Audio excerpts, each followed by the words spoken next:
Hey, what up anyone who's watching? This is View with Ice, the channel for anime and TV show related content, and in this video I will be talking about a few anime that would be great for non-anime watchers or simply just people trying to start out their anime journey. Since this topic gets talked about a lot, there are also a lot of obvious shows that are normally connected with it, so I will not be mentioning anything too obvious like Death Note, DBZ, Naruto, Full Metal Alchemist, One Piece or anything of that nature. There will of course be some recognizable anime, but I'll try to mix it up to not be too mainstream. I think I'm gonna start this list off strong with an anime that I have mentioned a few times on this channel already, and a show that is easily one of my favorite anime of all time, Black Lagoon. I have noticed that a lot of non-anime fans tend to at first hate the more extravagant anime, basically this meaning they are normally at first more attracted to shows that falls more heavily into the realm of realism, and if that is your case, this is the perfect anime for you. Our story here revolves around a group of pirate mercenaries called the Lagoon Company based in the city of Rowanapur. The city is home to anything criminal that you can find under the sun, like pickpockets, prostitutes, thugs, gangs, mafia, and basically anything you can think of that will be illegal anywhere else in the world. The Lagoon Company basically just smuggles goods in and around the South Asian Sea. Black Lagoon is an in-your-face action drama that can be enjoyed in sub or dub. This is also one of the few anime where I would highly recommend watching the dub over the sub. Next up we have a show I talked about before, and also an anime that I feel is highly underappreciated, and that is of course 91 Days. This right here is a revenge story that takes place in the United States during the Prohibition era, and it revolves around Angelo Lagusa. 7 years after the death of his family, he receives a letter, and with this, it sets him on a path of revenge. 91 Days is a slow burn anime. This most likely sounds like a spoiler, but it also won't be the most satisfactory story that you will find on this list, because often than not, revenge stories tend to not be too happy. But this anime was so good that I wouldn't mind watching it again someday, and I'm not someone who normally goes back to dark type of anime. Coming up next we have another in-your-face style action show by the name of Jormungand. Our story here revolves around a young arms dealer named Coco Hekmatyar. Although Coco is in the very shady business of selling arms, her true goal in life is actually world peace. The story is fairly simple, and it is definitely something that will be very attractive for the casual viewer. Like Black Lagoon, this is also a non-superpowered anime, and also like Black Lagoon, this show has a lot of shootouts and also some decent choreographed fight scenes. Up next we have Erased, which follows Satoru Fujinoma, a 29-year-old man that has a special ability he calls Revival. This power enables him to go back in time just moments before something bad can happen, giving him the opportunity to stop it from happening.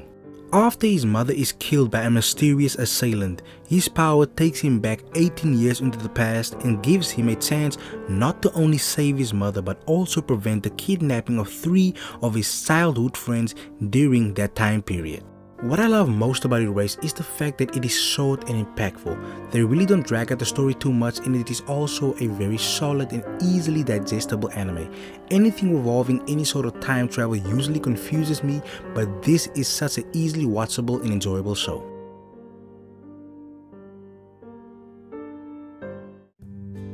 Next up we have Run with the Wind, which is easily the most plain anime on our list today. Our story here follows Kakeru, a former elite runner in high school. One day as he was running away after shoplifting something, he is discovered by Haiji, a Kansai University student. Haiji persuades him to return what he stole and then invites him to come live at his dormitory. Kakeru agrees, and with this Haiji's true intentions come to light. Haiji needed one more body to form a team to participate in the Haki no Ikiden, one of the most prestigious university relay races in Japan. A Run with the Wind is a more character-driven sports anime where they are building more on the characters than the actual sport itself. The plot of the show may sound boring on paper, but the execution of the story is definitely good enough to invest your time into 23 episodes.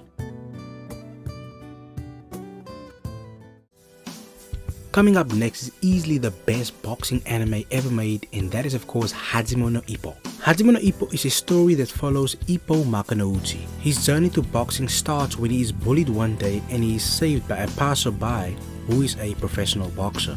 The boxer takes Ippo back to the gym he trains at to tend to his injuries. After Ippo awakes, the boxer, in an effort to cheer him up and vent his frustrations, suggests he hit the sandbag. After a few punches on the sandbag, the boxer and gym owners sees the potential in him, and this was the door opener for Ippo to the incredible world of boxing. This anime is a combination of action, drama, comedy, and decent character development.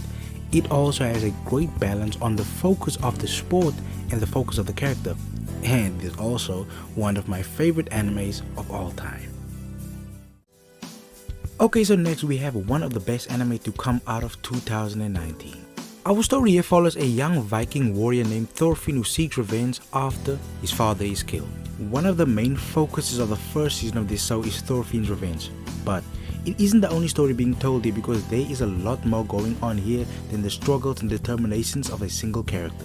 Vinland Saga is essentially a revenge story, but there is so much more going on. So for the sake of keeping the mystery alive for those who haven't watched it yet, I'll cut my plot summary very short. This anime is the complete package for me. It has good animation, great fight scenes, and a consistently interesting story that is worthy of your attention. Next up, I am going to recommend the ultimate classic, one of the first anime I got hooked on at the start of my anime journey, and that is Golden Boy. Golden Boy is easily one of the funniest anime I have ever watched in my life. Our story here follows Kintaro Oe, a free spirit traveling Japan from town to town and job to job in his pursuit of study. Kintaro basically met all the requirements for a law degree, but he instead chose a different path, and that is being adventurous and free, doing everything on his own terms. On his adventures, Kintaro meets several women, and for some reason he always has a bad first impression with them, but at the end of the day he somehow wins them over. Golden Boy is the shortest anime on this list, consisting only of 6 episodes, so if you want to start watching something, this would definitely be my first choice just to ease you in. Up next we have an anime considered to be one of the greatest anime ever made, and that is of course Samurai Champloo. Our story here follows the trio of Fu, Jin and Mugen. Fu has been looking for a samurai that smells of sunflowers for years, but since she's a teenage girl, it would be very dangerous for her to travel alone in Japan. After Fu manages to save the lives of Jin and Mugen, she persuades them to accompany her on a quest to find this mysterious samurai. Samurai Champloo is a rock-solid anime that features great fight scenes, interesting characters, great music, comedy, drama, and a decent story. The entire package, most likely a show that you will watch more than once. Next up we have an anime that I feel should be talked about in the same light as something like Dr. Stone, Demon Slayer, My Hero, or Vinland Saga, because it is just that good. Golden Camoy is a historical adventure anime that follows a war veteran Saichi Sugimoto who is in search of gold. This mission for gold comes after he made a promise to take care of the wife of a fallen comrade. His adventure starts after he was approached by an old man who tells him a tale of gold. The gold can only be found if you follow a map that was tattooed on the backs of multiple prisoners who escaped Abashiri prison. Very early on in his quest to find gold, in a situation that involves one of the escaped prisoners, Sugimoto meets a young Ainu girl named Ashiripa, and after she saves his life, they team up to search for this mysterious gold. As I said the last time I talked about this show, I feel this anime is the entire package. It has drama, action, comedy, adventure and mystery with an added bonus of great characters. Certainly a great anime to be your gateway into the anime world.